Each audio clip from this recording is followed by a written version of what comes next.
دوستو ہمارا YouTube channel رضوان سبحانی official کو سبسکرائب کریں اور بیل آئیکن کی گھنٹی کو دبا دیں۔ ساتھ دینے والے مصطفیٰ ہے، ہم سبوں کو رضا مصطفیٰ دیجئے کہ ہے بے قصوں کا سہارا ہمارا نبی۔ اپنے نبی سے رشتہ کمزور مت کرنا، ظلم کا انجام غلط ہوتا ہے۔ اس میں مسلمان ہو کبھی اولاد مت پیدا کرنا، کبھی چور بچہ مت پیدا کرنا، کبھی کافروں کو دیکھ کر ویسی شان والی زندگی مت گزارنا۔ نماز سے ہٹ کر جو زندہ رہے گا وہ تباہ و برباد ہو جائے گا۔ حدیث پاک کا مفہوم ہے جو فجر کی نماز چھوڑے گا اس کا چہرے کا نور ختم ہو جائے گا۔ آج چہرے کے دانے نکل رہے ہیں، آج چہرہ کالا ہو رہا ہے، آج آدمی کا چہرہ ہمیشہ سوکھا رہتا ہے۔ غریب آدمی جو کرائے کے گھر میں رہتا ہے، 5 ٹائم نماز پڑھتا ہے، ان کا چہرہ گلاب کی طرح کھلا رہتا ہے۔ جو 1000 بیگھہ زمین کا جوتنے والا، جس کے گھر میں 4 مرد 4 عورتیں، کوئی نماز نہ پڑھے، اس گھر میں ہمیشہ ماتم زدہ ماحول رہتا ہے، اس گھر میں چہرے سیاہ رہتے ہیں سب کے۔ حدیث کا مفہوم ہے جو فجر کی نماز چھوڑے گا اس کے چہرے کا نور ختم ہو جائے گا، جو ظہر کی نماز چھوڑے گا اس کی روزی سے برکتیں ختم ہو جائے گی۔ کھربوں کما رہے ہیں، 1000 کنٹل مکئی اگا رہے ہیں، 2000 کنٹل باسمتی چاول اگا رہے ہیں، ادھر سے لائے ادھر پھینک دیا، پتہ ہی نہ چلا کتنی فصل پیدا ہوگی اور اس کی آمدنی کہاں گئی۔ سر تھکو تو پاؤں کھلتا ہے، پاؤں تھکو تو سر کھلتا ہے۔ یہ ہماری ٹینڈنسی بن رہی ہے کہ مولانا جو کہتا ہے اس پر عمل کرے گا تو دنیا میں عزت سے نہیں رہ پائے گا۔ اس کا مطلب ہے کہ جتنے مولانا ہیں سب بھیک مانگ رہے ہیں، جتنے مولانا ہیں وہ سب در در کی ٹھوکریں کھا رہے ہیں۔ اور یقین جان لے آج سے 100 سال پہلے بھی لوگوں نے ایسا کہا تھا، اور مفتی احمد یار خان نعیمی نے اس کا جواب دیتے ہوئے کہا تھا کہ گریجویٹ آٹو کو چلاتا ہے وہ بھیک تو مانگتا ہے، مگر جو بھی مدرسے میں 10 سال رہ کے حدیث قرآن کا علم سیکھ لیا اللہ تعالیٰ اسے عزت کی روزی عطا فرما رہا ہے، اسے سمان اور اسے دوست نواز رہا ہے۔ یہ 100 سال پہلے کی بات ہے، اور 100 سال کے بعد آج بھی میں دیکھ رہا ہوں جو دین سے قریب ہے، جو عالموں سے قریب ہے، جو نماز روزے سے قریب ہے، جو تقویٰ پرہیزگاری سے قریب ہے، دوسروں کے مقابلے میں زیادہ خوشحال زندگی بسر کر رہا ہے۔ نہیں دیکھا کبھی آپ نے نائمی نے مصطفیٰ کو، ان کے بدن میں عود ہے، ان کے بدن میں کستوری ہے، ان کے سر پہ 700 کی برکاتی ٹوپی ہے، ان کے بدن پہ 5000 کا جبہ ہے، ان کے کمرے میں عنبر اور کستوری کی بہاریں ہے، آگے پیچھے کتابوں کی کتاریں ہیں،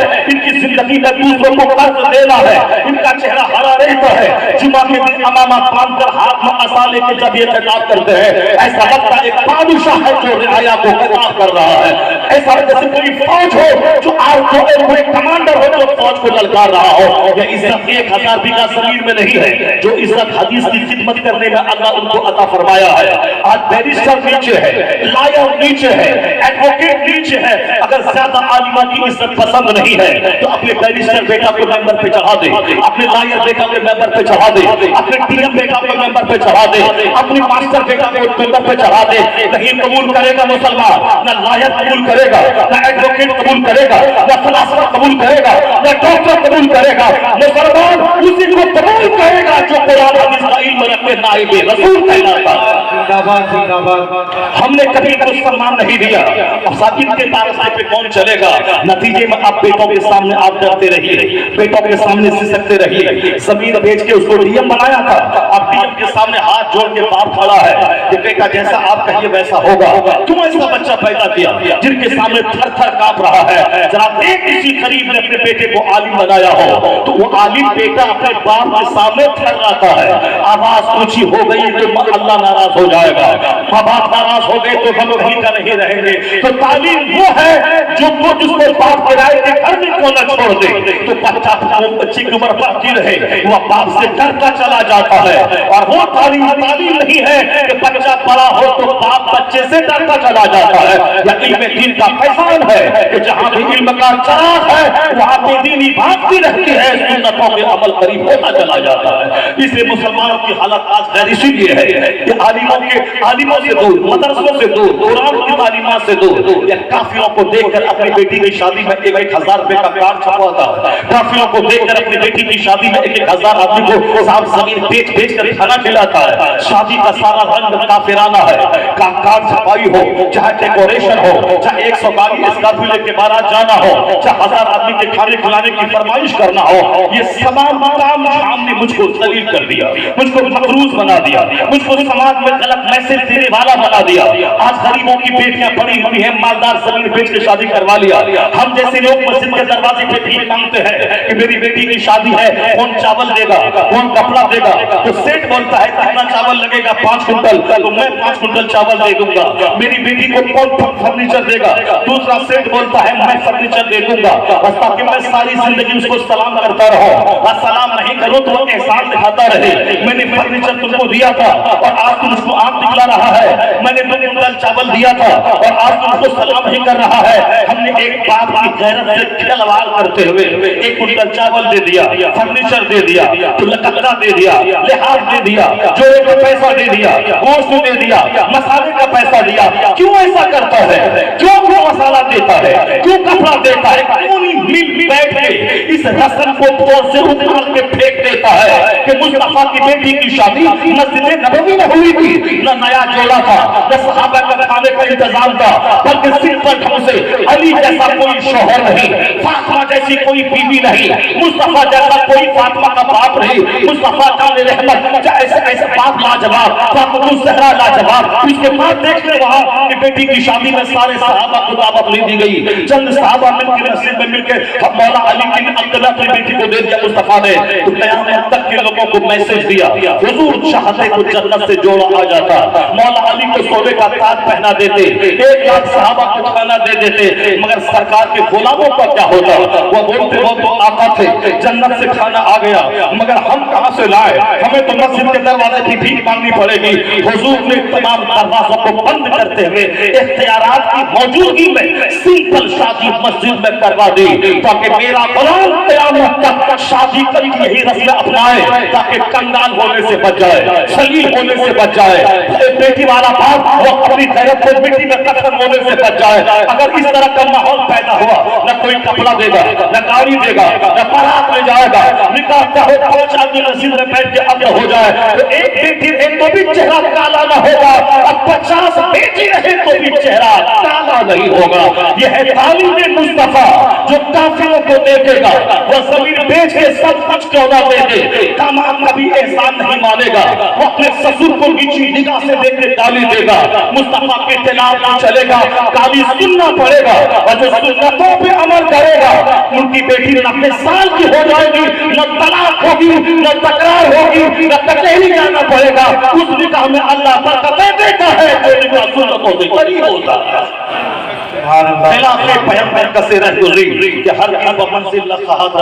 हमारे लोगों ने दौलत के नशे में कुछ नहीं समझा। दौलत है मेरे पास, कौन खर्च करेगा? मकान है मेरे पास, कौन खर्च करेगा? फैक्ट्री है मेरे पास, कौन खर्च करेगा? जरा गौर से सुनिए, हम उन बच्चों से मुखातिब हैं जो बच्चे सुशांत सिंह राजपूत को देखकर धागा बांधते हैं, या देख के तुम इंजॉय करना चाहता है जिनको देखकर उसका हश्र क्या हुआ? वो तुमसे ज्यादा उनको खुश रहना चाहिए दुनिया में, मगर तुम्हें मालूम है कि उन्होंने फांसी के फंदे पे लटक कर जान दे दी। जिसके फॉलोवर गुलाम है उन्होंने फांसी के फंदे पे लटक के जान क्यों दी? तन्हाई में कभी बैठ के गौर करना, जिनको देख के धागा बांधा था, जिनको देखकर फटा हुआ पैंट पहना था, जिनको देखकर गले में सिपी पहना था, जिनको देखकर जोकर की तरह चारों तरफ बाल मूंड के बाल रखा था, ये हेयर स्टाइल उन्हीं लोगों को देख के हमारे बच्चों ने सीखा है। अभी मैंने देखा इस गांव में कदम रखते हुए 4 बच्चे थे, जिन बच्चों की उम्र 6 साल 7 साल रही होगी। वो चारों बच्चे खड़े होकर पेशाब कर रहे थे और वो चारों बच्चे एक दूसरे से बात कर रहे थे। इसी जगह मैं अंदर घुसा, मैंने देखा 4 बच्चे हैं जो इस रुख से, पश्चिम रुख से चारों बच्चे खड़े होकर पेशाब कर रहे थे और एक दूसरे से हंस हंस के बात कर रहे थे। अभी नन्ही सी उम्र है, 6 साल 7 साल। क्या कभी उसके बाप माँ ने बच्चों को नहीं बताया कि टिबला रुख पेशाब पखाना नहीं करना चाहिए, ना उधर सीना हो ना उधर पीठ हो, और खड़े होकर पेशाब पखाना नहीं करना चाहिए। वो तो अभी 6-7 साल की उम्र में ऐसा कर रहा है, और जब ये 25 साल की उम्र को पहुंचेगा तो फिर क्या करेगा? वो अपने बाप के सर पे पेशाब करेगा, वो अपने बड़ों के सर पे पेशाब करेगा। अगर अभी से आपने उसके कैरेक्टर बिल्डिंग नहीं کی تو ہمارے بچے فلم ایکٹر کو دیکھ کے بال کس طرح جوکروں کی طرح رکھنے لگے. اب اگر میں اس کے خلاف بولوں تو کوئی ماننے کو تیار نہیں ہے. ایک ٹرینڈ چل چکا ہے, کیا عرب ہے کیا عجم ہے, کیا مالدار کیا غریب کا بیٹا یہ بال رکھ رہا ہے. جس کو دیکھ کے ہمارے بیٹے نے بال رکھا ہے اس کا انجام تم نے دیکھا, اس کا انجام حسرت, اس کا انجام مایوسی, اس کا انجام تباہی. وہ خودکشی کر کے مر گیا, پھانسی کے پھندے پہ لٹک گیا. فلم میں ناچنے کے بعد سکون نہیں ملا, ایک فلم کے بدلے 25 کروڑ کمانے کے بعد سکون نہیں ملا. تو جھنجھلا کے زندگی سے تنگ آ کر وہ پھانسی کے پھندے پہ لٹک گیا. یہ ہماری ماں بہن بیٹیوں کو پوچھے کہ تم نے جینس ٹی شرٹ کس کو دیکھ کر کے کس کو رول ماڈل مان کے تو پہننا شروع کیا. عورتوں کا لباس تو ڈھیلا ڈھالا ہوتا ہے, عورتوں کا لباس تو موٹا ہوتا ہے تاکہ شرم کی چیزیں اس کی چھپی رہیں. مرد عورت کا اسٹرکچر الگ الگ ہوتا ہے. مرد کے بدن میں سختی ہوتی ہے, عورت کے بدن میں نزاکت اور نرمی ہوتی ہے. عورت کو اللہ نے ایسا بنایا ہے کہ عورت کے اسٹرکچر میں اس طرح بناوٹ ہے کہ جو دوسروں کے اٹریکشن کا ذریعہ ہے, یعنی وہ اپنے شوہر کی لذت کا ذریعہ بھی ہے اور بچوں کی خوراک کا ذریعہ بھی ہے. اس لیے یہ ابھری ہوئی چیزیں اس کو دی ہے تاکہ وہ پردے میں رہے. اگر اس کی نمائش ہونے لگے تو پھر بچے دودھ کہاں سے پئیں گے, تیرے شوہر لذتیں کہاں سے حاصل کریں گے. اگر تم بھی مردوں کی طرح جینس ٹی شرٹ پہننے لگا اور شادی سے پہلے 2-4 درندے کوچنگ سینٹر میں جا کے تجھ کو نوچنے لگے, پھر یہ بتا دے تیری عزت کہاں رہے گی.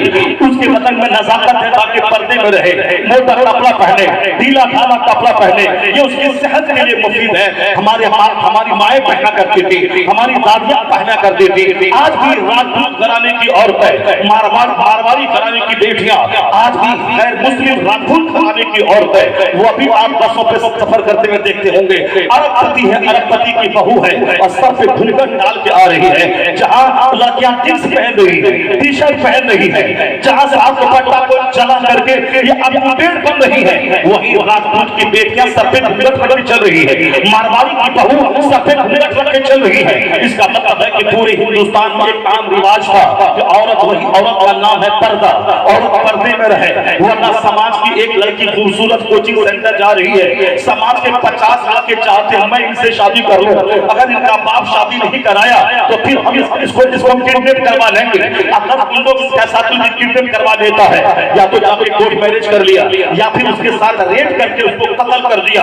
یہ بتائیں کہ بے پردگی کی وجہ سے ریپ بھی ہوا, بے پردگی کی وجہ سے کڈنیپنگ بھی ہوئی. اسلام کہتا ہے کہ جب جوان ہو لڑکیاں تو ڈھیلا ڈھالا لباس پہنے, موٹی چادر سر پہ ڈال لے.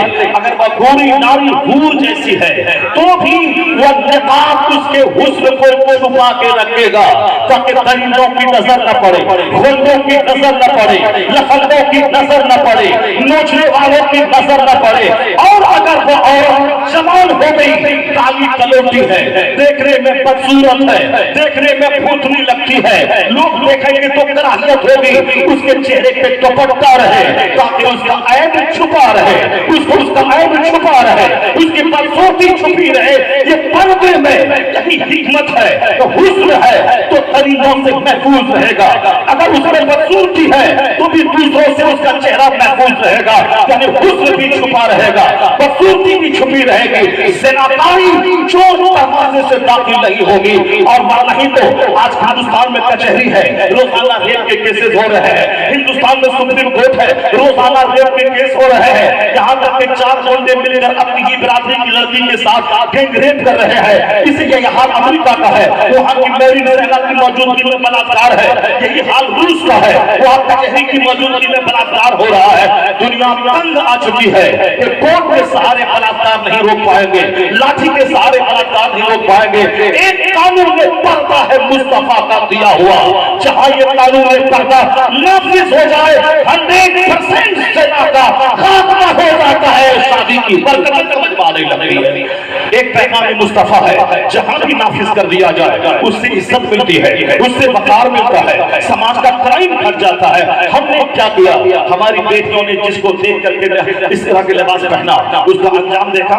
سشانت سنگھ راجپوت کے پھانسی لینے کے بعد ایک ناچنے والی گانے والی عورت جو ایک فلم کے سگنیچر کر کے 50 لاکھ روپے 50 کروڑ روپے کماتی تھی, ان کا حشر کیا ہوا, وہ پھانسی کے پھندے پہ لٹک گئی. 5 دن کے بعد جب بدبو پھیلی پوری बिल्डिंग में। तब पुलिस वाले को इंफॉर्मेशन दिया गया, पुलिस वाले आए, दरवाजा तोड़ के अंदर से उसकी सड़ी हुई लाश को निकाला।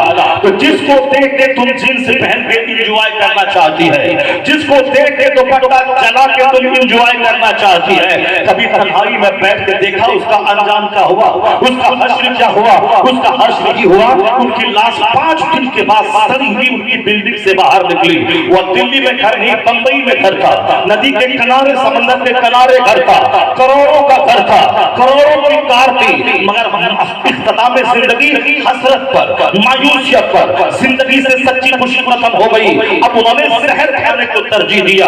तो जिसकी नकल में तुम चुस्त जीन्स पहन के इंजॉय करना चाहती है, वो तो फांसी के फंदे पे लटक रही है। जिसकी नकल में तुम टी शर्ट पहनकर, फटा हुआ पैंट पहनकर इंजॉय करना चाहती है, उसकी जिंदगी तो हसरत और मायूसी पे खत्म हो रही है, लाशें उसकी सड़ रही है। इसका मतलब है कि जिंदगी में सुकून न किसी की जीन्स की नकल में है, न टी शर्ट की नकल में है, वरना उसी नकल ने रेप को बढ़ावा दिया है, कत्ल को बढ़ावा दिया है, किडनैप को बढ़ावा दिया है। तो जो भी उन नाचने वाली की पैरवी करेगी, उसकी आबरू महफूज हो जाएगी।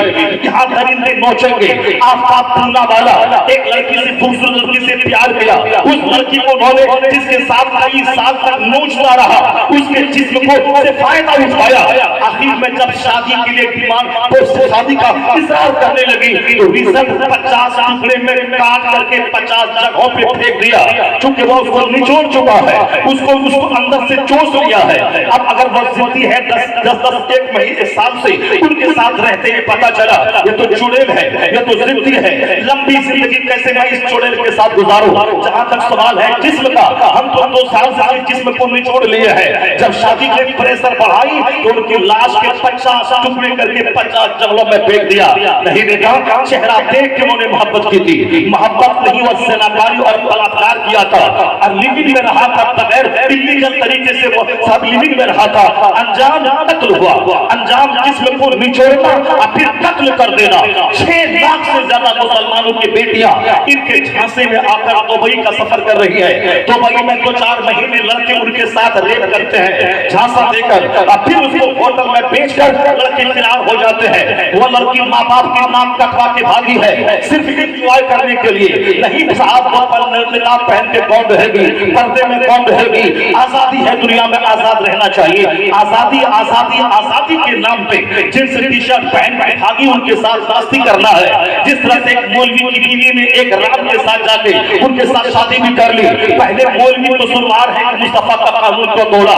इस्लाम का कानून है, देवर से पर्दा जरूरी है, चचेरे भाई से पर्दा जरूरी है, जिससे निकाह हो सकता है पर्दा जरूरी है, मेरे भाई से पर्दा, चचेरे भाई से पर्दा। मगर तुमने एक अजनबी पड़ोसी के साथ अपनी बीवी को तुमने स्कूल कॉलेज भेजा, अब उनके साथ जाते आते मोहब्बत तो बढ़ी जाएगी। अब तो तुमने उसकी आखिरत भी तबाह कर दी, उसकी दुनिया भी तबाह हो गई। अगर 2-4 साल उसको निचोड़ने के बाद चौराहे पे छोड़ के वो औरत भाग जाए, तो अब वो कहाँ जाएगी? न बाप के पास जा सकती है, न शौहर के पास जा सकती है, और न उसको तलाश कर पाएगी। 6 लाख लड़कियां आज सिसक कर दुबई में रह रही है। तवाइफ के कोठे पर आने वाले कस्टमर के बदन को सेकने के लिए उसका इस्तेमाल किया जा रहा है। जो शादी का झांसा देके लड़का उसको लेकर गया था, कम से कम उनका अंजाम देख के तो डर जा।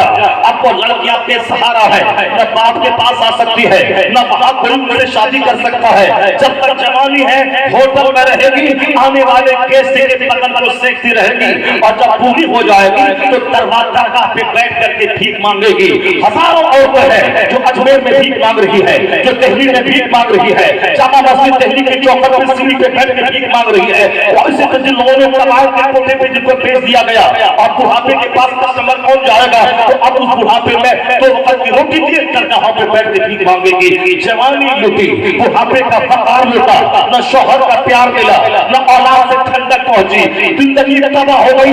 मरने के बाद आग तैयार है। अगर तुमने अपने आप पर कंट्रोल नहीं रखा, इस्लाम कहता है सेल्फ कंट्रोल, इस्लाम कहता है सब्र कर। अगर बदन में गर्मी है तो सब्र कर ले, अल्लाह की तस्बीह पढ़, रसूल पाक पर दरूद पढ़, उससे भी गर्मी ठंडक में न बदले तो रोजा रखा कर। हुजूर सुजूद कहते हैं जो शादी की ताकत में रखता हो और रोजा रखा करे, रोजा रखने से शहवत घट जाएगी, शहवत मिट जाएगी, शहवत टूट जाएगी।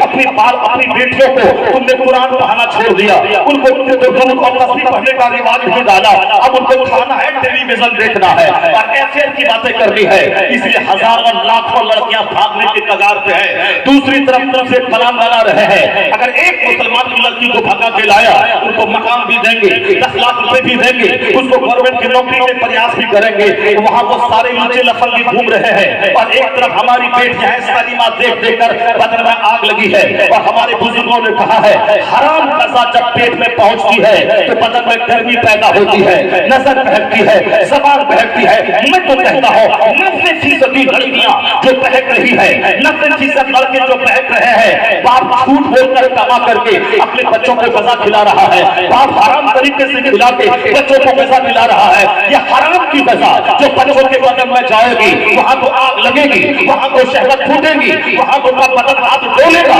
वहां तो दूसरों के साथ भागेगी, नहीं मिले कोई हॉकर के साथ, कोई ड्राइवर के साथ, कोई काफिर के साथ भागेगी। इसलिए तमाम मुसलमानों को चाहिए अपने बाल बच्चों में बिगड़ते हुए हालात को देखते हुए अपने रिस्क के जरिए पे गौर करे, वह झूठ बोलकर न कमाए, वो हराम तरीके से न कमाए, दूसरों की जमीन पे काबेदाना कब्जा करके न कमाए। जैसे रूह वैसे फरिश्ते जैसा माहौल होगा, यानी अगर हलाल कज़ा है तो उसके दिमाग में पाकिज़गी पैदा होगी, हया पैदा होगी, शर्म पैदा होगी, वो शर्माएगी, अल्लाह से भी शर्माएगी, रसूल से शर्माएगी, मुसलमानों से शर्माएगी, माँ बाप से शर्माएगी, खानदान से शर्माएगी, तो गुनाह कम होगा, नेकियों का माहौल पैदा होता जाएगा। और अगर हराम कज़ा का रिवाज बढ़ता रहा, ये बच्चे गुंडे हो जाएंगे, ये बच्चे गुंडाखोर होते चले जाएंगे, माँ बाप को आंख दिखलाएंगे, समाज में कत्ल करेंगे, बूढ़ों की तौहीन करेंगे, माँ बाप का अपमान करेंगे। रिस्क का बहुत बड़ा हाथ रहता है। हमारे बुजुर्गों ने जानबूझकर रिस्क हराम को छोड़ा, रिस्क हलाल का उन्होंने सहारा लिया, मजदूरी की उन्होंने, मेहनत किया उन्होंने, खेती बाड़ी की उन्होंने, मजदूरी किया, मगर अपने बदन में हराम का एक लुकमा नहीं डाला। यही फर्क है आम आदमी में एक अल्लाह के वली में। उनके पास भी ख्वाहिशात थी, उनको भी अच्छा खाने पीने की ख्वाहिश थी, उनको भी अच्छा घर मकान बनाने की ख्वाहिश थी, लेकिन हमेशा उन्होंने लीगल और इलीगल का ख्याल रखा, हराम और हलाल का ख्याल रखा, जायज और नाजायज का ख्याल रखा, हार्मफुल और यूजफुल का ख्याल रखा। इसलिए वो अल्लाह के वली कहला गए। उनका बच्चा कुतुब पैदा हुआ, क्योंकि कुदरत का कानून है। बाप सैयद गयासुद्दीन थे, वो ईरान में रहते थे, लेकिन बाप का मामूल था कि घर में फाका रहता था, लेकिन कभी दूसरों के सामने हाथ नहीं फैलाते थे, हराम तरीके से वो नहीं खाते थे। जो फसल जमीन से पैदा होती उसको हलाल तरीके से खाते, उसकी ज़कात निकालते, उसका उश्र निकालते थे। अगर कभी अल्लाह ने तकलीफ दी तो सब्र करते थे, अपनी मुसीबतों को दूसरों के सामने बयान नहीं करते थे। यानी शाकिर गयासुद्दीन थे, अल्लाह जब नियमत देता तो बांटते थे। साबिर गयासुद्दीन थे, जब अल्लाह आजमाइशों में डालता तो सब्र करते थे। यही इस्लाम का एक प्लस पॉइंट है। दूसरे लोगों के पास जब तक पैसा बढ़ता रहे तो उसको खूब साहब खान पे दौड़ता है, और जब पैसा घर जाए तो मूर्ति को उठा के फेंक देता है और बोलता है कि मेरा बच्चा मर गया, ये कुछ नहीं किया, मेरा बच्चा बीमार पड़ा, ये कुछ नहीं किया। वही हाल हमारे कलमा पढ़ने वाले मुसलमानों का है।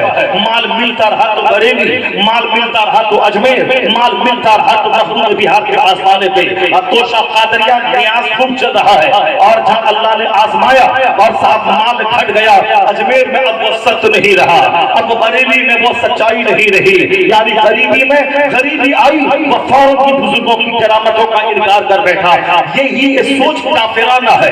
माल मिले तो अल्लाह है, माल नहीं मिले तो अल्लाह नहीं है। माल मिले तो अल्लाह के वली है, और माल नहीं मिले तो अल्लाह के वली में कोई सच्चाई नहीं है। जबकि मुसलमानों को नजर हमेशा हुजूर पे रखना चाहिए। सरकार की गोद में उनके नवासे ने दम तोड़ दिया। जनाब ज़ैनब का बेटा था, ज़ैनब कहती है अब्बा जान आए, बेटी का आखिरी टाइम है। हुजूर ने खबर भेजा कि बेटी से कह देना सब्र करे, मगर बेटी नाश कर गई कि नहीं अब्बा को आना होगा। आका अलैहिस्सलाम तशरीफ ले गए, आपके साथ सहाबा किराम की एक जमात थी। जहां गए आपकी गोद में आपके नवासे को दिया गया। मुस्तफा जाने रहमत सारे पैगंबरों के सरदार है। यहाँ जो छोटे छोटे वलियों की करामतें हम बयान करते हैं, उसने मुर्दा को जिंदा कर दिया, उसने मुर्दा को जिंदा कर दिया। और ये तो सारे वलियों के सरदार, सारे नबियों के सरदार इमाम है, उनकी गोद में नवासे को दिया गया और हुजूर की गोद में उनके नवासे ने दम तोड़ दिया। ये बताएं कि जब हुजूर का नवासा दम तोड़ गया तो हुजूर ने नहीं सर के बाल लोचा, आंख से आंसू के कतरे बहने लगे। जो सहाबा आपके साथ थे उन्होंने कहा हुजूर आप भी रोते हैं क्या? हुजूर ने कहा हाँ, ये आंसू रहमत है, आंसू रहमत है, मगर दिल अल्लाह के फैसले पर मुतमईन है। ज़बान से ऐसा कुछ नहीं कहूंगा जिससे मेरा खुदा नाराज हो जाए। यानी आंख से आंसू निकले, ये तो रहमत है कि औलाद जुदा हो गई, लेकिन औलाद अभी क्यों जुदा हुई, क्यों मर गई, ये अल्लाह की तकदीर पे शक करना हुआ, अल्लाह के फैसले से नाराजगी का इजहार करना हुआ। फिर क्या होगा? वहां से कुफ्र का दरवाजा खुलेगा। इसलिए तकदीर पे राजी रहे, आंख से आंसू निकलने दे, दिल अल्लाह के फैसले पर मुतमईन रहे। जो अल्लाह ने किया अच्छा किया, जो अल्लाह का फैसला है मैं सरे तस्लीम कम करता हूँ। हुजूर का अपना बेटा हुजूर की गोद में दम तोड़ गया, सरकार का आखिरी बेटा, मगर हुजूर ने क्या फरमाया? इब्राहिम मैं तेरी जुदाई से मगमूम जरूर हूँ, मेरी आंख आंसू बहा रही है, वह तब की ऐनी, मगर मेरा दिल अल्लाह के फैसले पर मुतमईन है। हुजूर से बड़ा कोई नहीं है, न सहाबी बड़ा, न ताबई बड़ा, न गौस आजम बड़े, न ख्वाजा गरीब नवाज बड़े। ये सारे बड़े इसीलिए हैं कि वो हुजूर की पैरवी करते हैं, हुजूर की सुन्नतों पे अमल करते हैं, सरकार दो जहां के नक्शे कदम की पैरवी करते हैं। तो हुजूर तो सबसे बड़े, बात असफा हुजूर को ही किस्सा मुख्तसर, अल्लाह के बाद जो सबसे बड़े हैं वो मुस्तफा की ज़ात गिरामी है। और हालात हमारे ये हैं कि मैं हुजूर की बात ही नहीं करता, हुजूर का किरदार बयान नहीं करता, मैं बुजुर्गों की कहानी बयान करता, मुर्दों को जिंदा कर दिया। अब अगर मुर्दा जिंदा नहीं हुआ तो उसमें सत्य नहीं रहा। हम बयान करते हैं कि फला गरीब वहां गया मजार पे वो अरबपति बन गया, और अगर अरबपति नहीं बना और गरीब हो गया तो फिर अब ये बुजुर्गों में सत्य नहीं रहा। इस तरह की कहानी मत बयान कर, मुस्तफा का कैरेक्टर बयान कर, हुजूर का किरदार बयान कर, सरकारें दो जहां का कैरेक्टर बयान करें, वहां से ईमान पुख्ता होता है, वहां से ईमान का नूर मिलता है। क्योंकि हुजूर की जिंदगी हमारे लिए मॉडल अल्लाह ने उनको बनाया है कि औलाद मरे तो हम क्या बोले, गरीब हो तो हम क्या बोले, मालदार है तो हम क्या बोले। ये हुजूर की जिंदगी को अल्लाह ने मॉडल बनाया है। मेरे महबूब को देख ले कैसे जीते हैं, 2-2 महीने तक घर में फाका है, चूल्हे में आग नहीं सुलगती है, मगर हुजूर कैसे रहते हैं, कभी भी ज़बान पे शिकवा नहीं आया। हमेशा सरकार मुस्कुराते थे और दिल में एक गम का पहाड़ रहता था, चेहरे पे मुस्कुराहट खेलती थी और ज़बान पे हमेशा अल्लाह का जिक्र जारी रहता था। कभी भी नहीं देखा कि हमारे घर में 2 महीने तक चूल्हे में आग नहीं सुलगी। सरकार जो यहाँ की बेटी फातिमा ज़हरा है, उनके यहाँ 3 दिन का फाका है, घर के सारे लोग रोजे से हैं। यहूदी के यहाँ से आटा कर्ज लाकर आटा पीस कर रोटी तैयार की गई। यहाँ तक कि मिस्कीन कैदी और मिस्कीन कैदी आए, गुलाम आए, उन सबों को मार दिया गया और पानी पी के इफ्तार है। नबी की बेटी है, मेरे यहाँ ऐसा क्यों है? कपड़ा नहीं है ईद के दिन। इसका मतलब ये निकला कि हुजूर का घराना मॉडल है, हमें हुजूर को, हुजूर के घर वालों को देखना है। सरकार कहते हैं अजबल अमरिल मोमिन इन्न अमरहु कुल्लहु लहु खैर व लैसा ज़ालिका लिअहदिन इल्ला लिल-मोमिन व इन असाबतहु सर्राउ शकरा फकान खैरुल लह व इन असाबतहु दर्राउ सबरा फकान खैरुल लह। मुस्तफा कहते हैं मुसलमान का मामला सबसे अलग है, हर मामलात में इसके लिए भलाई है, ये क्वालिटी सिवाय मोमिन के किसी को हासिल नहीं है। मुस्तफा कहते हैं दुनिया में है ही क्या अमीरी और गरीबी, अगर मुसलमानों को कोई नेमत मिलती है, सेहत की नेमत, दौलत की नेमत, तो मुसलमान नहीं बोलता है कि हमें इसने दे दिया है या उसने दे दिया है या मैंने मुझे नेमत अता फरमाई। और कुरान में आया है जो शुक्र अदा करता है अल्लाह उसकी नेमतों को बढ़ाता चला जाता है। वाला इन शकरतुम लअज़ीदन्नकुम, सेहत मिले डॉक्टर की बात नहीं, अल्लाह का एहसान है। दौलत मिले अल्लाह रब्बुल इज्जत का फजल है, 50 करोड़ का मकान बने अल्लाह का फजल है। हमें हाथ पाँव मिल रहे हैं, काम काज कर रहा हो, अल्लाह का शुक्र है। ज़बान पे हमेशा अल्लाह का शुक्र रहे कि अल्लाह ने दिया है, अल्लाह ने दिया है। वाला इन शकरतुम लअज़ीदन्नकुम, कुरान कहता है तुमने मेरी नेमत का शुक्रिया अदा किया, हम उसको बढ़ाते जाएंगे। सेहत है और देंगे, औलाद है और देंगे, दौलत है और देंगे, यानी नेमत का शुक्र अदा कर ले।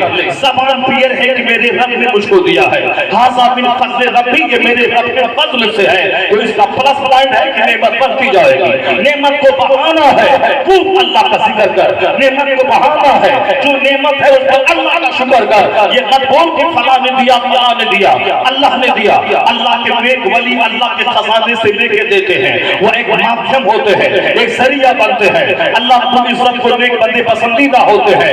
मैं गुनहगार हूँ, मेरी दुआ कबूल नहीं होती है, मैं घर में दुआ करता हूँ। अल्लाह के नेक बंदे जिसकी नमाज जिंदगी में कज़ा नहीं हुई, जिन्होंने एक दिन का रोजा नहीं छोड़ा, जिन्होंने 10-10, 20-20 बार उन्होंने हज किया, जिन्होंने रात में रोजाना 2 खत्म कुरान किया, जैसे गरीब नवाज के बारे में आया है कि दिन और रात में 2 खत्म कुरान करते थे, सिर्फ एक टाइम खाना खाते थे, वो भी दिन में रोजा रहते थे और शाम के टाइम में सूखी रोटी भिगा के इफ्तार कर लेते थे। यही हाल और बुजुर्गों का था, क्योंकि जो ज्यादा खाएगा वो ज्यादा सोएगा, जो ज्यादा खाएगा ज्यादा पेशाब पखाना करेगा, जो ज्यादा खाएगा उसके बदन में ख्वाहिशात की गर्मी आएगी।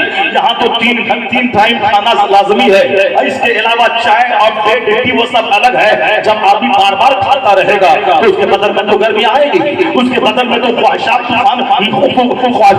तूफान तो बर्पा होगा ही। ये जितनी भी गुनाह हो रहे हैं, ये सब ज्यादा खाने, ज्यादा सोने और ज्यादा बोलने की वजह से सारी बीमारियां पैदा हो रही है। ये ज्यादा खाने से बदन में आग लगती है।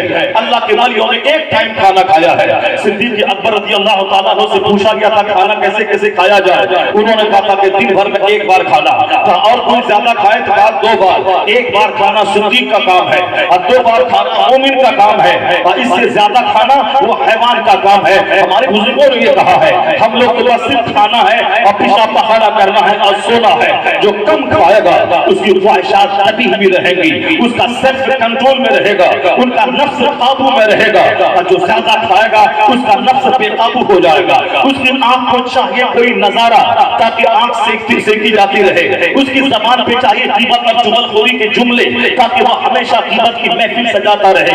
ये मौलवी ऐसा, वो मौलाना ऐसा, ये पीर ऐसा, ये फकीर ऐसा, ये फला ऐसा, सिर्फ ग़ीबत ही है। और मैं कैसा, इस पर कभी वो तबसरा नहीं करेगा कि मुझ पर नमाज फर्ज हुई थी 15 साल में, आज 35 साल हो गए, ये 20 साल की नमाज़ें मेरे ऊपर कज़ा है। एक वक्त की नमाज छोड़ना हराम और गुनाह कबीरा है। इतने सारे करोड़ों गुनाह मेरे ज़िम्मे है, मेरा क्या बनेगा? अगर मैं दिन में 1 बार ही झूठ बोला, मेरी उम्र हो गई 50 साल। आइए बताएं कि अगर डेली 1 झूठ बोला, साल में 360 झूठ हो गए। ये कितने करोड़ों गुनाह कबीरा मैंने किया। नजर बहती अलग गुनाह, ज़बान पे फुज़ूलियात जारी है अलग गुनाह, हाथ ने दूसरों पर जुल्म किया अलग गुनाह, पांव से सलीमा हाल की तरफ गए, पांव से ग़ीबत की महफिल की तरफ गए, ताड़ी भट्टी, शराब भट्टी और जुआ की महफिल की तरफ गए। ये पांव अलग गुनाह कर रहे हैं। कभी मैंने इसको नहीं देखा। कितने करोड़ गुनाह पांव के हैं। पेट में कितनी हराम ग़ज़ा मैंने डाली, कितना जुर्म मैंने पेट के साथ किया है, कितने गाने मैंने सुने हैं, कितने गुनाह मेरे कान में किए हैं, किस कदर मैंने ग़ीबत चुगलखोरी मैंने की है, ज़बान ने कितनी खता की है, आंख को बेलगाम मैंने छोड़ दिया है, किस कदर कितने करोड़ों गुनाह हुए हैं। नहीं, वो सिर्फ दूसरों की ग़ीबत की पोटली लेके बैठना है। तो बुजुर्गों ने कहा कि अपने गुनाह को देख ले। अगर अपनी आंख के तिनके को देखेगा तो फिर दूसरों की आंखों का तिनका नजर नहीं आएगा। तो अपनी आंख की शहकीर को देख, तेरी आंख में कितने ऐब है, और दूसरों की आंख का तिनका नजर आता। ग़ीबत की महफिल मत सजा, दूसरों की बुराई मत बयान कर, या तो ज़बान पे अच्छी बात जारी कर या फिर खामोश रह, दूसरों की अच्छाई बयान कर। वो हदीस बयान करता है, वो कुरान पढ़ता है। 5 आदमी उनके कहने से अगर नेक बन गया, यही 5 उनके लिए बख्शिश का एक जरिया बन जाएगा। वो 5 वक्त नमाज पाबंदी बचपन से पढ़ रहा है, वो काहे तहज्जुद पढ़ लेता है, वो मस्जिद का इमाम है, वो इशा को 4 पढ़ लेता है। वो तो हमारे से करोड़ों गुना बेहतर है कि जो बचपन से नमाज पढ़ रहा है तो कभी भी उसकी ग़ीबत ज़बान पे जारी नहीं होगी। यहाँ हमको गुरूर और घमंड ने सबों को हमसे छोटा बना दिया। घमंड और गुरूर ने अब दूसरों की खूबी देखने का मौका ही नहीं दिया। हम नहीं देखते कि वो नमाजी है, हम नहीं देखते वो सुन्नतों पे अमल करता है, हम नहीं देखते कि वो रिज़्क़ हराम से महफूज है। हमें सिर्फ दिन का नजर आता है। उसकी क्या हैसियत है, उसकी क्या हैसियत है। करोड़ों गुनाह लेकर कैसे जिएगा? जिस दिन वो सोचने लगेगा सीना फट जाएगा, यही बोलेगा जमीन फटे कि मैं जमीन में फंस जाऊं। मगर चूंकि आदमी अपना गुनाह ही नहीं देखता है, अपना ऐब ही नहीं देखता है, ये सब फजूलियात में माहिर है, जो ज्यादा खाने की वजह से ये सारी बातें हो रही हैं। हुजूर ने कहा था तुम मुझे ज़बान की सुरक्षा की ज़मानत दे दे, तुम शर्मगाह की ज़मानत दे दे, तुम अपना यज़मल माँ بین رجلین وما بین لحیین اسمن لہو الجنہ. مصطفیٰ کہتے ہیں دو جبلوں کے بیچ میں جو زبان ہے اس کی سیفٹی کی ضمانت مجھ کو دے دی. یعنی بلا ضرورت مت بولنا, اس سے جھوٹ مت بولنا, غیبت مت بولنا, چغل خوری مت کرنا, دوسروں کا عیب بیان مت کرنا, اور دوسروں کو لڑانے دلانے کے لیے باتیں مت کرنا, تو سچ بولنا یا چپ رہنا. مصطفیٰ کہتے ہیں جو زبان کی ضمانت مجھ کو دے دے میں اس کو جنت کی ضمانت دیتا ہوں, میں اس کو جنت کی ضمانت دیتا ہوں. حضور نے کہا تھا یہ دو کام کے بیچ میں جو شرمگاہ ہے, آج یہی دونوں چیزیں بڑھی ہوئی ہے, زبان بھی بڑھی ہوئی, سماج میں آگ لگی ہوئی ہے. میں مر جاؤں تو وہ مجھ کو دیکھنے نہیں آئے, ہم اس کا چہرہ نہیں دیکھنا چاہتے ہیں, صرف نفرت کی بات ہے. مال کا مقابلہ, مکان کا مقابلہ, دوریاں بڑھا دی ہے, نفرت کو بڑھاوا دیا ہے, محبت کو ہٹا دیا ہے, سب ایک دوسرے کی قیمت کی پوٹلی لے کے بیٹھا ہوا ہے. اس ماحول کو ہٹانے کے لیے اولیاء صالحین کی زندگی کا مطالعہ کرنا ہوگا. وہ کم کھاتے تھے, وہ کم بولتے تھے, وہ کم سوتے تھے. ڈاکٹر مجھ کو بولا کہ 6 گھنٹہ نہیں سوئے گا تو مر جائے گا. جھوٹ بولتا ہے ڈاکٹر. ڈاکٹر بولتا ہے کہ عورتوں کو شوگر ہو گیا, یہ 5 کلومیٹر نہیں چلے گی تو یہ اس کا شوگر اور بڑھ جائے گا. وہ جھوٹ بول رہی ہے, جھوٹ بول رہا ہے ڈاکٹر. اگر وہ کہہ دے کہ عورت کو ٹہلنا پڑے گا, گھر سے باہر نکل کے واک کرنا ہوگا, ایکسرسائز کرنی پڑے گی, ورنہ تیری صحت خطرے میں پڑ جائے گی. میں کہتا ہوں وہ ڈاکٹر جھوٹ بول رہا ہے. امریکہ کی ایک زبردست لیڈی ٹیچر نے کبھی کہا تھا کہ عورتوں کو صحت مند رہنے کے لیے زیادہ کچھ کرنے کی ضرورت نہیں ہے, وہ نماز پنجگانہ پابندی سے پڑھتی رہے, جو سب سے بڑا ایکسرسائز ہے, جو سب سے بڑی ورزش ہے. اور نماز سے پہلے 5 ٹائم پابندی سے وضو کرتی رہے, اور نماز میں اپنا سجدہ تھوڑا لمبا کر دے, اس کے چہرے کا حسن بھی بڑھے گا اور بدن کی توانائی بھی بڑھتی چلی جائے گی. نعرہ تکبیر, نعرہ رسالت. کوئی ضرورت نہیں ہے کہ عورتیں سوفوں پہ ٹہلیں, کوئی ضرورت نہیں کہ عورتیں بات کریں. وہ پابندی سے 5 وقت نماز پڑھے اور نماز میں سجدہ لمبا کر دے تو 5 کلومیٹر چلنے کے بعد جو ہیلتھ نہیں ملے گا وہ لمبا سجدہ اسے ہیلتھ عطا کر دے گا. اب نماز چھوڑنے کے بعد تو 5 کلومیٹر دور چلنا ہی پڑے گا. جو عالم کی بات نہیں مانے گا, جو شریعت کی بات نہیں مانے گی, جو حدیث کی بات نہیں مانے گی, اسے تو ڈاکٹر کی بات ماننا ہوگا. جو ہمارے بھائی قرآن حدیث کی بات نہیں مانیں گے, اسے تو ڈاکٹر کی بات میں وشواس کرنا ہوگا. ہمارے بزرگوں نے اپنی زندگی میں کہا ہے کہ کھانے کا کوئی ٹائم نہیں, جب بھوک لگے کھانا کھاؤ, اور بھوک ابھی باقی رہے کھانا چھوڑ دو. ٹائمنگ کچھ نہیں کہ 8 بجے ناشتہ کرنا ہی ہے, 2 بجے دوپہر کا کھانا کھانا ہی ہے, اور رات میں 9 بجے رات کا کھانا کھانا ہی ہے. جب بھوک لگے کھانا کھاؤ, اور جب بھوک باقی رہے کھانا چھوڑ دے, یعنی گردن تک مت دبا دے. جتنے لوگ وہاں بیٹھے ہیں سب سے میں کہتا ہوں سینے پہ ہاتھ رکھ کے بتائیں جس کو شوگر کا مرض ہو گیا ہے ڈاکٹر اس کو کیا مشورہ دیتا ہے. ڈاکٹر کہتا ہے کہ اب وہ دن ختم ہو گیا کہ گردن تک چڑھا کے تم کھا لیتے تھے, شادی میں, بیاہ میں, ولیمہ میں, یہاں وہاں, اب تم کو شوگر ہو گیا ہے, زندہ رہنا ہے تو میری اس نصیحت پہ عمل کرنا ہوگا. ڈاکٹر کہتے ہیں, ایمز کا doctor, P M C H کا ڈاکٹر, امریکہ کے واشنگٹن ڈی سی کا ڈاکٹر یہی کہتا ہے اب وہ دن چلا گیا گردن تک دبا کے کھانے کا. اب جب بھوک لگے تو کھاؤ, اب بھوک ابھی رہے کھانا چھوڑ دو. ڈاکٹر نے لسٹ دے دی ہے کہ 2 روٹی سے زیادہ نہیں کھائے گا ورنہ مر جائے گا. ہارٹ کی بیماری جس کو ہوئی, واشنگٹن ڈی سی سے لے کے Patna P M C S تک کے سارے ڈاکٹر کہتے ہیں اب وہ دن ختم ہو گیا کہ بستی میں جتنا چاہ کھا لیا. اب ہارٹ کی بیماری ہو گئی, ذرا سا درد تیز ہوا پلٹے گا اور سیدھے قبر پہنچ جائے گا. اگر زندہ رہنے کی تمنا ہے ان کی زبان میں وہ کہتے ہیں اب 2 روٹی کھانا, زیادہ چربی دار کھانا مت کھانا, زیادہ مجرب غذاؤں کو استعمال مت کرنا, تو ہارٹ کا ڈیزیز ہے. ذرا سا اگر زیادہ تیز مسالہ والا کھایا اگر بلوک ہوئی سیدھے موت کے منہ میں چلا جائے گا. ہارٹ کی بیماری پریشر جس کا ہائی ہوا, ڈاکٹر کہتے ہیں کہ اب وہ دن ختم ہو گئے, جیسا چاہا سویا, جیسا چاہا کھایا, اب یہ کھاؤ. یعنی کم کھانا ہے, اب کم بولنا ہے, اب کم سونا ہے. ڈاکٹر کی زبانی کم سونا نہیں, وہ تو کہتے ہیں کہ زیادہ سونا ہے, مگر کم कम खाना है और कम बोलना है, वरना ज्यादा बोला तो दिल की बीमारी में सीधे मौत में पहुंच जाएगा। ब्लड प्रेशर हाई हुआ, चक्कर आएगा, डिप्रेशन का मरीज हुआ और सीधे गया। खतरनाक मरीजों को डॉक्टर अब तबाही का तमाशा देख के कहता है कम खाना, भूख लगे खाना, भूख बाकी रहे छोड़ देना। यही जुमला है जो तबीब आज़म ने कहा था, यही जुमला है जो सहाबा ने कहा था, यही जुमला है जो बुजुर्गों ने कहा था। उन लोगों ने प्रैक्टिकल में अमल करके बताया था किस तरह जिंदगी में एक टाइम खाया जाता है। जो 3 टाइम खाएगा वो खतरनाक अमराज के लिए तैयार रहे, जो गले तक खाएगा वो खतरनाक अमराज में तैयार रहे। इसलिए सारे तबीबों की बात झूठी हो सकती है, मगर तबीब आज़म मुस्तफा की बात सच्ची है, 100% सच्ची है। दूसरे फिलोसोफर झूठे, मुस्तफा सबसे सच्चा हकीम, सच्चा रिफॉर्मर, सच्चा डॉक्टर, सच्चा तबीब, सच्चा पैगंबर। उन सच्चों की बात छोड़कर किस झूठे की बात मान रहा है, किस झूठे के चक्कर में पड़ा हुआ है। सारे झूठों के चक्कर छोड़ दे, सच्चों के सरदार का दामन थाम ले। डॉक्टर बर्नार्ड शॉ कहता है he must be called the savior of humanity if a man like him were to assume the dictatorship of the modern world he must succeed in solving its problems as much needed peace and happiness। Bernard Shaw कहता है कि इस्लाम के पैगंबर सिर्फ मुसलमानों के नहीं, वह तो मानवता के रक्षक का नाम है, इंसानियत के मुहाफिज का नाम है। अगर दुनिया के लोग अपने मसाइल के हल करने के लिए हुजूर से रहनुमाई हासिल करे, वो सारे मसलों के हल करने में कामयाब हो जाएगा, क्योंकि सारे प्रॉब्लम का हल मुस्तफा जाने रहमत के पास मौजूद है। को हम दे रहे हैं, ये जहां चीज है क्या लौह कलम दे रहे हैं। बातें मेरी बहुत तवील हो गई, मगर मैंने आप तक जो पैगाम पहुंचाया है उसको गले से लगाइएगा। मज़ारात इसीलिए नहीं है कि यहाँ हमारी माँ बहन बेटियां आए, ये मज़ार इसलिए है ताकि मैं इनको अल्लाह तक पहुंचने का एक जरिया बना लूं।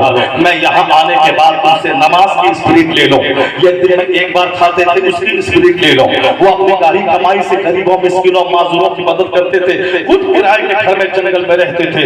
हम इनसे ये स्पिरिट ले लें कि अपनी बेटी की शादी धूमधाम से ना करके गरीबों बीमारों मासूरों अपने गरीब रिश्तेदारों का खास ख्याल रखें। यही इस्लाम है। उम्रा पे उम्रा ठोके जाना ये कमाल इस्लाम नहीं है।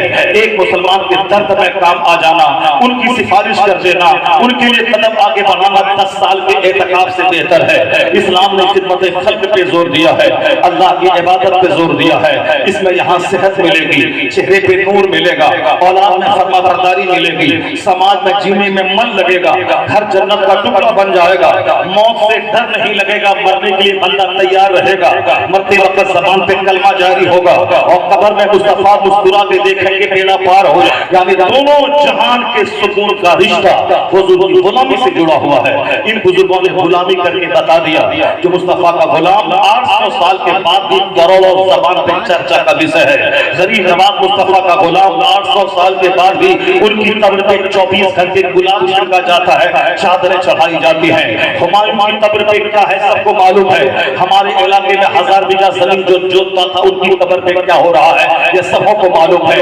वहाँ जानवर चरते हैं, वहाँ सांप दरिंदे चरते हैं, मगर अल्लाह के वलियों की कब्र पे गुलाब चढ़ाए जा रहे हैं। वहाँ अतर छिड़का जा रहा है। करोड़ों लोग उनके आस्थाने के वसीले से दुआएं मांग रहे हैं। जिस बाप दादा ने मुझको लाखों करोड़ों की संपत्ति दी, उनकी कब्र पे मैं नहीं जाता और 1-1 लाख रुपए खर्च करके बगदाद और अजमेर जा रहे हैं। क्यों? मेरा बाप दादा सिर्फ मेरी फिक्र किया था, मेरा बच्चा, मेरा घर, मेरा खाना, मेरा कपड़ा, मेरी गाड़ी, जो मेरा करके मर गया उसका अपना भी उसको भूल गया।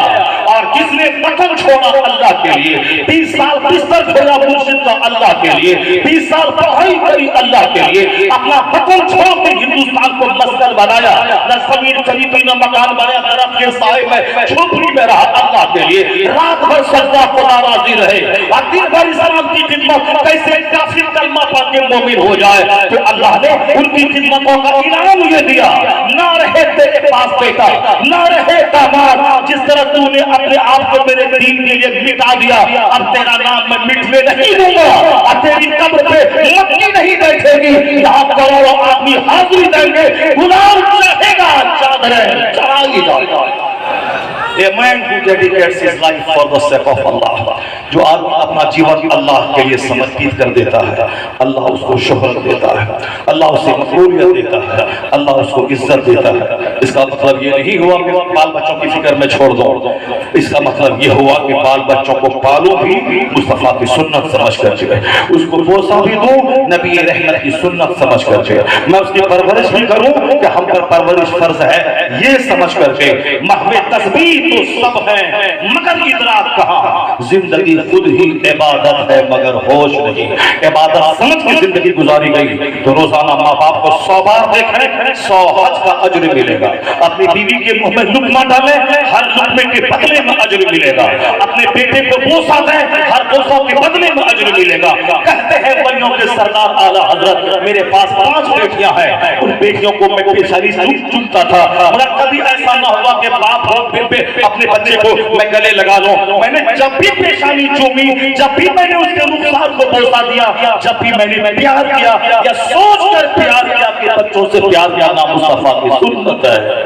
صرف سوچ تھوڑی سی بدل جائے پھر تو نظارہ بدل جائے گا، گھر کے حالات بدل جائیں گے، زندگی کی لذتیں واپس آ جائیں گی، سماج نفرتوں کا ڈھیر نہیں محبتوں کا خزانے میں تبدیل ہو جائے گا۔ اور ایسا کرنا ضروری ہے کہ بزرگوں کی قبروں سے ہی آواز آتی ہے۔ اس سے اللہ تبارک و تعالی ہم کو اور آپ کو سبوں کو اولیاء و صالحین کے نقش قدم کی پیروی کرنے کی توفیق عطا فرمائے۔ ایک بار ذرا زور سے بولیے آمین۔ کیا ہوا بور ہو گیا؟ 1.5 گھنٹے کی تقریر سن کے بور ہو گیا؟ ابھی تو 3 گھنٹے تقریر کرنے کا میں عادی ہوں، میں 1.5 گھنٹے میں کیا ہونے والا ہے مجھ کو؟ وہ تو رخ تھوڑا سا میرا مڑ گیا دوسری طرف، میں ادھر چلا گیا، ورنہ میں نے سوچا تھا کہ آج 2-4 بزرگوں کی زندگی کیسے گزرتی تھی، انہوں نے کس طرح سے خدمت خلق اور کس طرح سے عبادت اور کس طرح سے رزق حلال کی تلاش کی، میں اسی کو میں دوں گا۔ چونکہ آپ لوگ سنجیدہ گفتگو سننے کے عادی ہی نہیں ہیں، آپ لوگ بس صرف سوچتے ہیں کہ بس فاسٹ ہو جائے آئے اور شروع ہو جائے دنا دن، اور اس کے بعد آپ خاموش ہو جاتے ہیں۔ اور جب میں خاموشی سے قاعدے سے میں بات کرنے لگتا ہوں، ادھر حلقہ کرتا ہے، ادھر ہنگامہ کرتا ہے، ادھر خاص کرتا ہے، ادھر چل رہا ہے، یعنی کوئی سنجیدگی نہیں بن پاتی۔ اور جب اس سنجیدگی کے ماحول سے ہٹ کے چلانے لگتا ہوں تو سب لوگ خاموش ہو جاتے ہیں۔ پتہ نہیں سنجیدہ گفتگو سننے کے لوگ کب عادی بنیں گے۔ یہ اسی لیے ہے کہ چونکہ کثرت سے نعت خوانی جب پہلے ہو جاتی ہے تو اس کے بعد سنجیدہ گفتگو لوگ نہیں سن پاتے ہیں۔ سنجیدہ گفتگو پہلے ہو۔ میں اکثر مشورہ دیتا ہوں کہ جلسہ جلوس موقع پر نعت خوانی 12 بجے کے بعد کروا دیے جائیں۔ 12 بجے سے پہلے عشاء کے بعد محفل شروع ہو اور فوق تلاوت ہو، ایک نعت علاقے کے بچوں کی ہو، اس کے بعد لگاتار خطابات ہو جائے۔ خطابات کا مطلب 4-10 خطبات نہ ہو، 1-2 تقریر ہی کافی ہے۔ اس کے بعد 12 بجے کے بعد جو نعت شریف سننے کے شوقین ہیں وہ سب بیٹھے رہیں، ابھی نعت پاک کی محفل گھر بنے۔ یہاں تو تقریباً ٹائم میں نعت خوانی ہو جاتی ہے، اور جب نعت سننے کے بعد لوگ تھک جاتے ہیں تب ان کو حرام و حلال کی باتیں سنانے کے لیے خطیب کو لایا جاتا ہے۔ اس وقت کو توجہ نہیں بنے گی، محفل کا جو سسٹم ہے اس کو آپ چینج کریں، ورنہ سارا کریڈٹ وہ شاعر لے کے چلا جائے گا۔ ہمارے وقت میں ایک بچہ نہیں اٹھا، سارے لوگ جھومتے رہے، اور یہ مولانا جب آیا تو ادھر سے اٹھ رہا ہے، وہ ادھر سے جا رہا ہے، اصحاب ناز شریف کو فرمائش ہو رہی ہے، یہ پڑھیے وہ پڑھیے، اس کے بعد وہ پڑھیے، باپ کے لیے پڑھیے، ماں کے لیے پڑھیے، فلاں کے لیے پڑھیے، اور ہم لوگوں سے کوئی نہیں بولا کہ حضرت آپ کی ہزاروں تقریر نیٹ پر ہے، میں سب سنا ہوں، آپ وہ بات بولیے، وہ بات بولیے جو وہاں بولے تھے وہ بولیے۔ یہ ہم بہاریوں کو کیا کیسے نصیب ہو؟ ہم بہاریوں کے مقدر میں یہ نہیں ہے کہ مولانا وہ حدیث سنائیے، مولانا وہ پوائنٹ سنائیے، کاغذ دے کہ آپ نے نکاح کے بارے میں یہ بولا تھا، خلا کے بارے میں یہ بولا تھا، پردہ کے بارے میں یہ بولا تھا، حکومتی فقہ کے بارے میں یہ بولا تھا، سماج کے بارے میں یہ بولا تھا، وہ بولیے۔ یہ بہاریوں کے مقدر میں نہیں ہے، یہ مقدر ہے بمبئی والوں کا، یہ مقدر ہے گجراتیوں کے، یہ مقدر ہے ساؤتھ انڈیا کے لوگوں کے، جہاں سے کئی دن خطاب کر کے میں آج آیا ہوں آپ کے لیے۔ وہ ہمارے ارشد بھائی کی فرمائش کی زور تھا کہ حاجی صاحب بڑے نیک پرہیزگار آدمی ہیں، عالموں کی بڑی قدر کرتے ہیں، تو میں دوڑ کے جہاں سے آج آیا ہوں پھر دوڑ کے ادھر حیدرآباد مجھ کو جانا ہے، وہاں آنے کی ضرورت نہیں تھی، مگر ارشد بھائی نے اور ہمارے حاجی صاحب راجو بھائی بہت ہی نیک اور شریف آدمی جن کی فرمائش پہ میں آ گیا، ورنہ وہاں تو لوگ نوٹ لکھ کے دیتے ہیں کہ یہ پوائنٹ بولیے گا۔